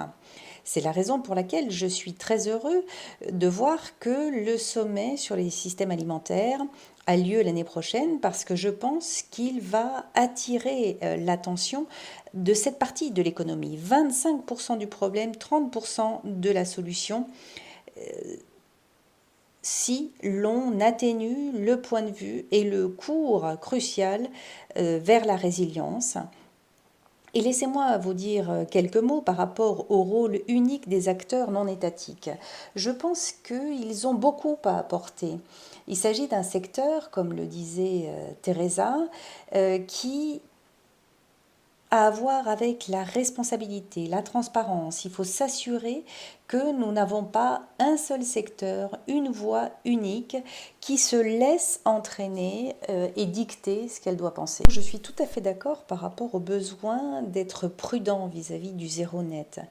Mais je voudrais dire qu'il y a un bon aspect à cela. Il y a deux manières d'être prudent. Je veux dire, par rapport à la course vers zéro, on a travaillé avec l'Université d'Oxford pour mettre en œuvre un processus extrêmement rigoureux et transparent afin de s'assurer qu'on intègre dans la course vers zéro uniquement des initiatives qui sont très claires par rapport à l'objectif de réduction réelle conformément à la science et avec un accent particulier mis sur l'action à court terme. Donc aucun objectif à l'horizon 2050 et avec une approche extrêmement rigoureuse vis-à-vis des émissions négatives. Ce qui veut dire que l'on ne prend en considération que ceux qui sont d'ores et déjà en train de réduire conformément à ce que nous dit la science pour ensuite devenir résiduels. Donc, évidemment, je sais qu'il y a des opérations de façade énormément en ce moment et qu'il y a des organisations qui disent, voilà, nous sommes zéro net, nous sommes neutres du point de vue climatique, sans pour autant s'engager dans les faits à réduire les émissions de la chaîne de valeur réellement. Alors, si vous le permettez, j'aimerais citer quelques récents articles par l'initiative d'objectifs fondés sur la science et l'Université d'Oxford qui nous permettent d'approfondir cette question. Je ne pense pas que nous ayons fini cette conversation, mais c'est réellement une conversation importante. Et je pense que les acteurs non étatiques ont réellement aidé à changer la politique en démontrant qu'il y a des solutions pratiques qui existent. Lorsque les acteurs non étatiques convergent, lorsque nous, de la société civile, les investisseurs, les entrepreneurs, nous convergeons, alors c'est beaucoup plus simple pour les décideurs politiques d'évoluer, de changer eux aussi. Parce que, en dernier ressort, ils prêtent une grande attention aux citoyens et au secteur privé en particulier. Je pense donc qu'il y a une réelle opportunité d'apprendre beaucoup plus vite qu'auparavant si l'on reconnaît qu'il y a de multiples niveaux d'innovation et d'expérimentation. Et je le vois en particulier dans le travail que nous effectuons avec les gouvernements locaux qui dévoluent l'autorité. C'est souvent en permettant une expérimentation plus rapide que l'on peut apprendre beaucoup plus vite. Si vous le permettez, j'aimerais faire une citation parce que je pense que je viens de réfléchir à vos principes et peut-être que c'est justement dans les systèmes alimentaires que se trouve cette transformation dont on parle. Il s'agit d'une question que partage toute l'humanité ainsi que les qualités d'écoute, d'imagination et de courage que requiert l'humilité de pouvoir être à l'écoute des autres, de pouvoir se tromper et être disposé à l'admettre dans un esprit de solidarité dont on a grandement besoin. Et surtout, j'ai lu récemment une citation merveilleuse, pour nous une grande source d'inspiration par rapport à ces systèmes, c'est Donella Meadows qui dit, et je cite, vivre dans un monde plein de complexité, ça veut dire étendre les horizons de nos attentions. Aucune partie de la course contre la montre de l'homme n'est séparée soit des autres êtres humains, soit de l'écosystème mondial. Il ne sera pas possible dans ce monde intégré qu'est le nôtre pour les riches à Los Angeles de réussir si les pauvres de Los Angeles échouent, ou pour l'Europe de réussir si l'Afrique échoue, ou pour l'économie mondiale de réussir si l'environnement mondial échoue. Fin de citation. Et je pense que les intervenants qui m'ont précédé ont tous, à leur manière, décrit cette citation. La dernière chose que je dirais, c'est que Gonzalo et moi-même sommes parfaitement conscients du fait que nous avons pu constituer une équipe plus forte pour soutenir les priorités des acteurs non étatiques au sein de la construction de l'ONU cette année, parce que nous occupions les fonctions que nous occupons. Mais l'avenir des champions et des présidents viendra, et d'ailleurs les 2 prochains viendront d'Afrique puis du Pacifique. Donc nous travaillons très dur pour mettre en place une infrastructure qui va pouvoir soutenir les futurs champions à poursuivre leur travail. En particulier, nous essayons de voir comment étendre notre équipe pour intégrer une présence africaine. Ceux qui soutiennent et travaillent avec l'écosystème des acteurs non étatiques en Afrique, étant donné l'importance de l'Afrique et eu égard au fait que la prochaine présidence nous viendra d'Afrique pour la COP27. Merci. Parfait, merci et Nigel, merci d'avoir cité Donella Meadows dans cette conversation, c'est l'une de mes auteurs favorites. Et nous n'avons plus beaucoup de temps, je vois qu'il y a certaines questions qui ont été posées sur Zoom dans l'onglet questions-réponses et on y a déjà répondu de manière bilatérale, donc parfait.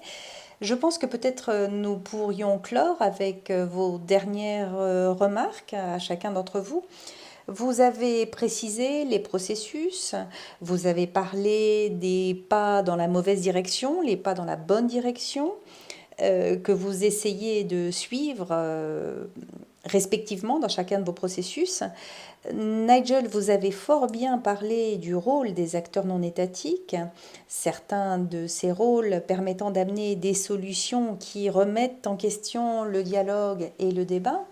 Claire a demandé à chacun de nos panélistes de lancer un appel à l'action par rapport aux processus mondiaux et j'aimerais vous donner l'opportunité, à un niveau extrêmement individuel, de lancer vos propres appels à l'action ou les requêtes que vous pourriez proposer aux participants qui nous suivent aujourd'hui pour qu'ils puissent s'engager davantage et essayer réellement d'avoir une influence ou de pouvoir participer au processus d'une manière extrêmement positive.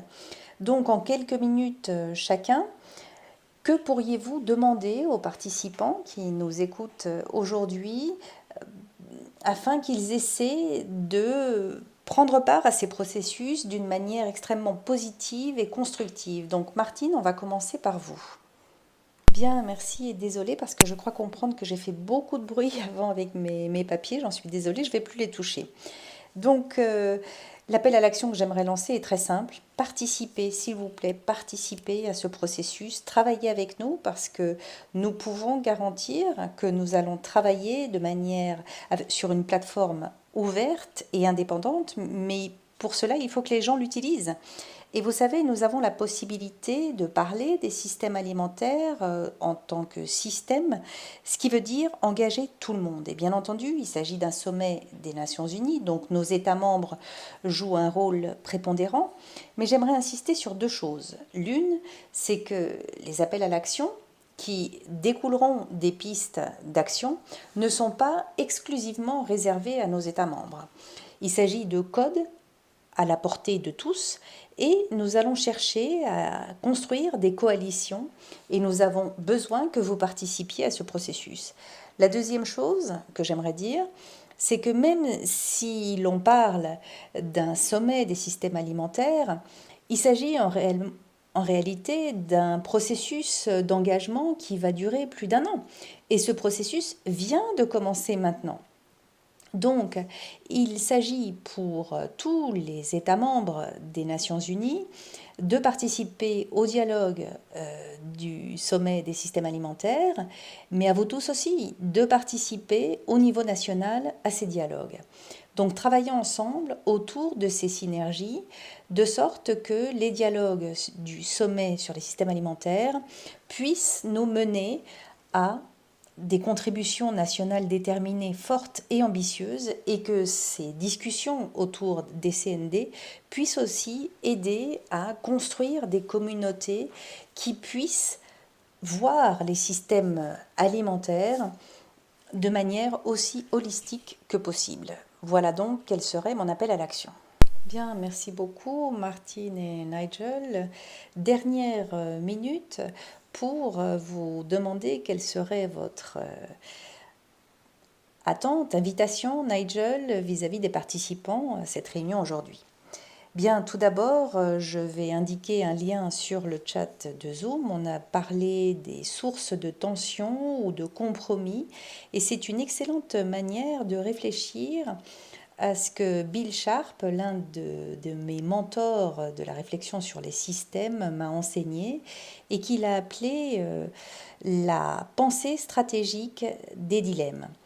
Donc, par exemple, sur la question des compensations, je pense que nous voulons tous des normes vigoureuses, de sorte que l'on n'ait pas affaire à des conséquences inattendues et perverses.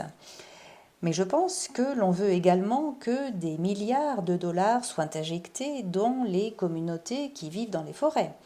Bien, trouvons donc le moyen d'avoir ces deux choses en même temps.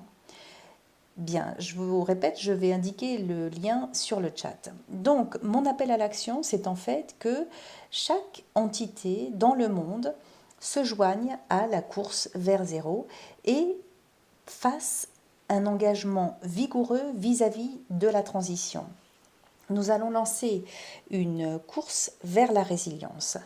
Et ça va réellement faire une différence, on le voit déjà au niveau politique, dans les écoles, les associations sportives universitaires, les églises, les magasins, chez les investisseurs, dans les villes, les régions.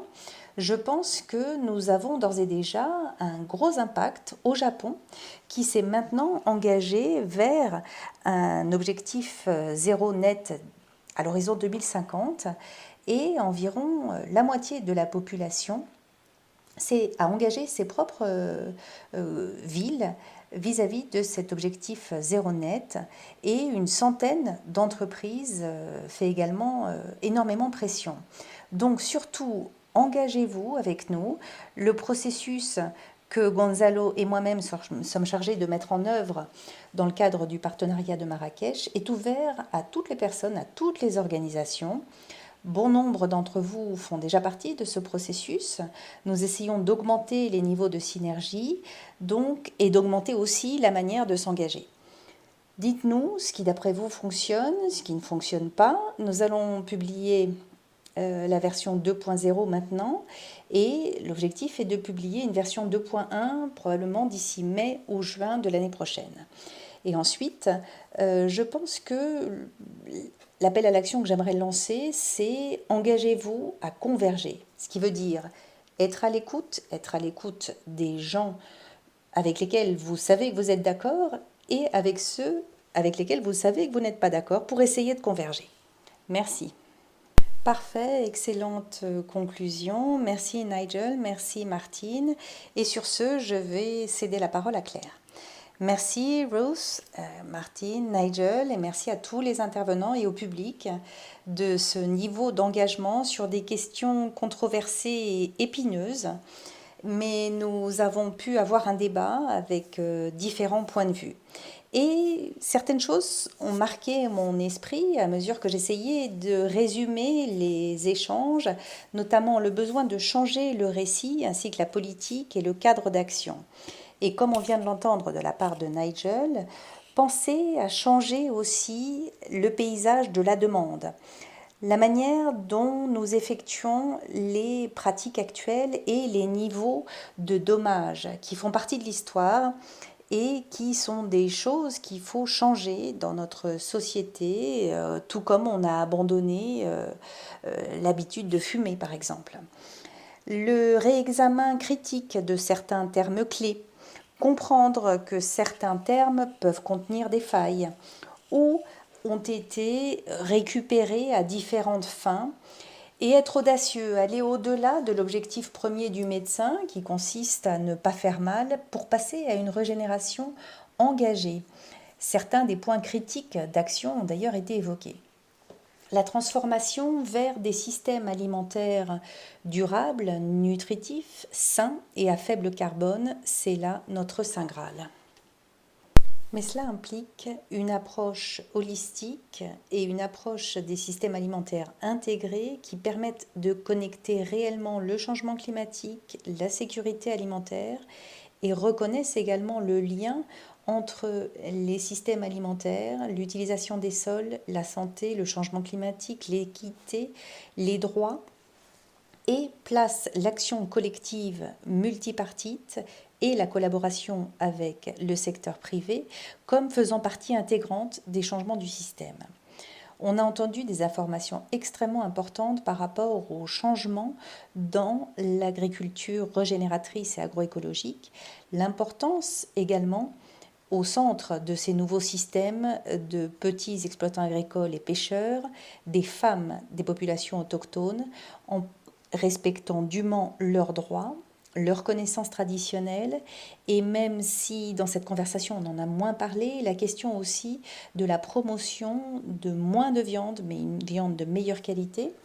Et dans le cadre de nos pratiques de consommation alimentaire, Rousse a bien souligné au début de son intervention qu'ils sous-tendent la transformation qui inclut l'inclusion, l'équité, la souveraineté alimentaire, le droit à l'alimentation, mais également le respect culturel comme fondement même d'une action collective.